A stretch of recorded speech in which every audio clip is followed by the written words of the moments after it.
Hey everybody, welcome. Alright, so I have a vinyl haul for you guys, and I'm actually going to start off with a little something special here.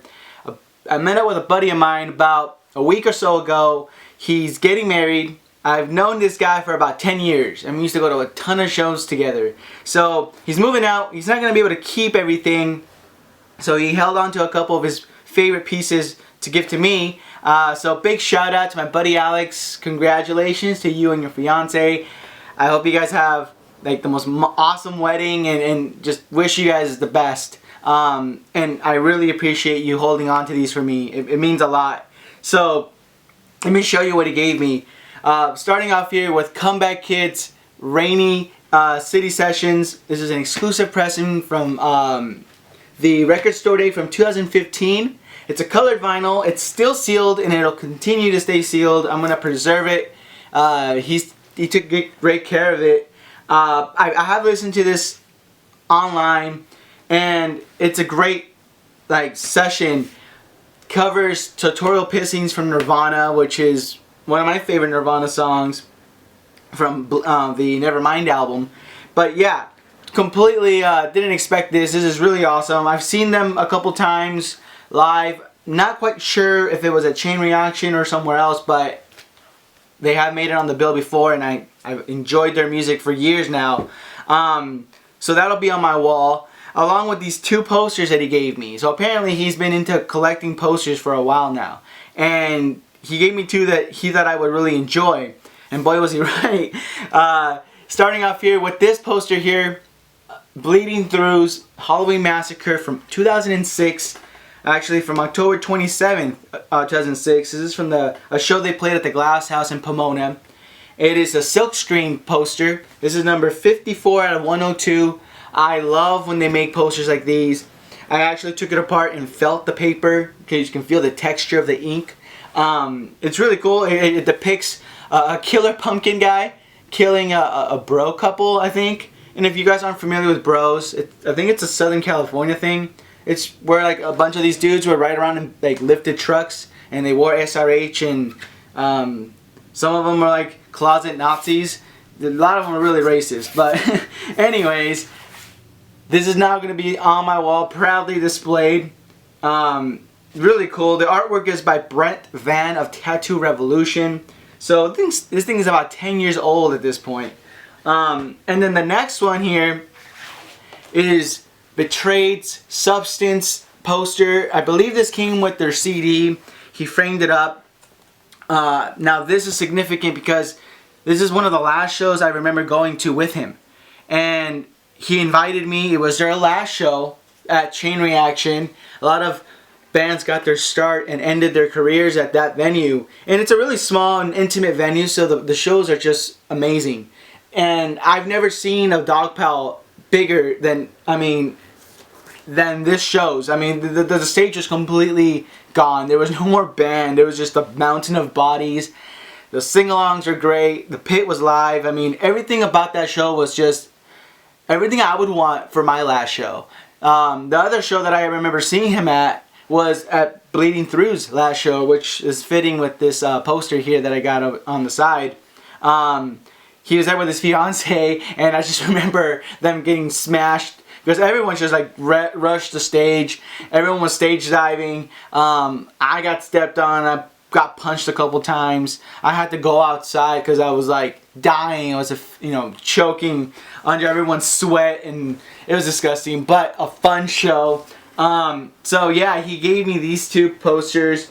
Again, thank you, Alex, so much. They'll look awesome on my wall. Okay, so now back to our regularly scheduled vinyl haul. I have some records to show you that I picked up this month. Starting off with the record of the month from Vinyl Me Please. It's the Books, the Lemon of Pink. I had it upside down. Here's the inside of it. And then, of course, the front is a die-cut sleeve, interchangeable booklet. So you can kind of change up the styling of it. And then there's the back, that little creepy girl. Let me show you here what the book looks like. It's really just the most amazing breakdown of not only the band's history, but each song that's in this album. like I mentioned in my first impression, this is probably the most difficult album that I've had to sort of understand. It challenged everything I understood about music, period. It's very unorthodox, it's random, it's weird, but at the same time it's very familiar. There are parts of it that are structured around a traditional type of song, but because of the way that they approach it, it's completely different and sort of just new. It's really hard to explain. Reading the liner notes and understanding what they use to record their sounds, the samples that they use, and the environment that sort of created that song was really the type of insight that I needed in order to understand it. This is the type of band that you have to do research on, and you have to kind of learn about and really commit to. If you listen to it just sort of on the fly, it's not going to make a whole lot of sense. And I can appreciate having to put some effort into learning about the musicians and the music that they're making and how they're making it, because it always makes it that much more personal. So I really enjoyed it. And Depressing itself, it's this 150 or 80 gram vinyl. I'm trying to wait for you guys. It's in a splatter yellow with pink. It's probably one of the most beautiful records I own in my collection. It's also one of the most random and most interesting ones.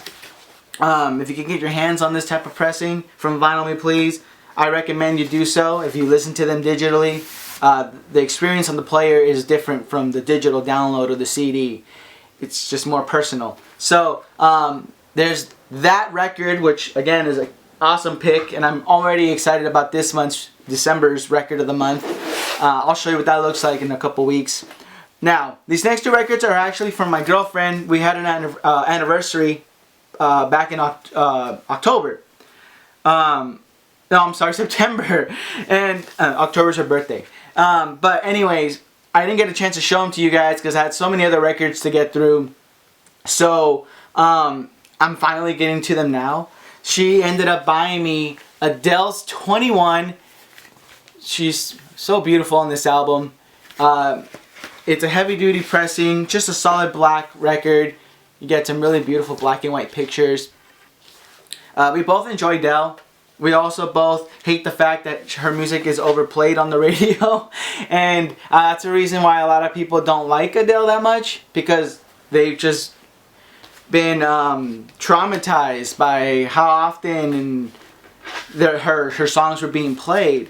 But you know, it's been a while since they played too much of Adele's music. And they kind of given it a rest. So that's really nice to be able to, you know, pick this up and kind of be reintroduced to the songs. But yeah, it sounds amazing on vinyl. They did a great job pressing this record, and it's just a must-have. Hopefully we'll get the rest of her records on vinyl, because I think she's just an amazing songwriter, singer, musician. The next record she got me is one that sort of reintroduced me to the artist. I'm talking about Jack Johnson, and the album is In Between Dreams. Beautiful cover. It's got a matte finish to it. So the record is actually in pretty great condition. She got it on eBay, I believe. And there's something really weird about it though. Like I mentioned, it's nice. Everything looks great, but when you play the B-side of this album, and both sides have Jack Johnson labels, the B-side actually had a different artist pressed on it. I don't know how that happens. Someone must have royally fucked up. But there's a completely different artist on the backside. It's some Latin psychedelic musician. I forgot his name. I asked Siri to look it up for me. And yeah, I mean, it sucks because I really wanted to hear Situations if I could. And Do You Remember? But the A-side has a lot of classics on there, like Better Together, Never Know, Banana Pancakes, which is my girlfriend's favorite song, Good People, Sitting, Waiting, Wishing, which is one of my favorites. But anyways, yeah, it's completely random. I've never had that happen to me. I'm interested to see if anyone else has this record and if they had the same issue. I looked it up and I didn't see anything online, so I'm still looking for an upgrade version of this album so I can have the full album on my, in my shelf. But for now, this will have to do. So yeah, my girlfriend's awesome. I mean, that goes without saying. She's always looking for records, and actually these last two records I'm going to show you are from the from the swap meet, and she picked them up for me. About $1.50 a piece, if I'm not mistaken. This next one here is Dean Martin's Greatest Hits Volume 2. I showed you Volume 1 last month, I believe, and I think it came from the same guy. He just slowly started putting out more records. But the great thing about, well, it's in great condition. That's what I was going to say. It's in awesome condition. It's super clean. It's not warped. I love the vintage labels on the inside. The sleeve's a little yellowed and kind of old, so I might switch it out just for something nicer. But overall, I mean, even the sleeve is in pretty great condition. Kind of rare to find them like that in the thrift store or at swap meets or whatever. But yeah, my Dean Martin collection is actually really big now. Someone must have given up their collection in a locker or something, because they had a lot of Dean Martin and Frank Sinatra, and I've been picking up a lot of those recently. And the last record I'm going to show you here is soundtrack to the West Side Story. I actually never seen this before, but I'm familiar with the music because I used to like hearing soundtracks a lot. But yeah, it's got an awesome like black and white picture paper sleeve with a bunch of notes and production stuff. And then the record, of course, is really nice. It's kind of dirty a little bit, a little dusty, but a nice wipe down would clear it up. So there it is, this month's record haul. I hope you guys enjoyed. I will have more videos for you. I actually started a Spotify playlist. I will link that in the description so you can hear some of the music that I'm listening to. It's random, but yeah, it's all just songs from albums that I'm currently spinning and listening to on my phone. I hope you guys enjoy that. Make sure to add me up because I make a playlist every month. If you want to follow me on any other social media platforms, links are in the description and here on the side. Take care of yourselves and each other, and I'll see you guys on the next one.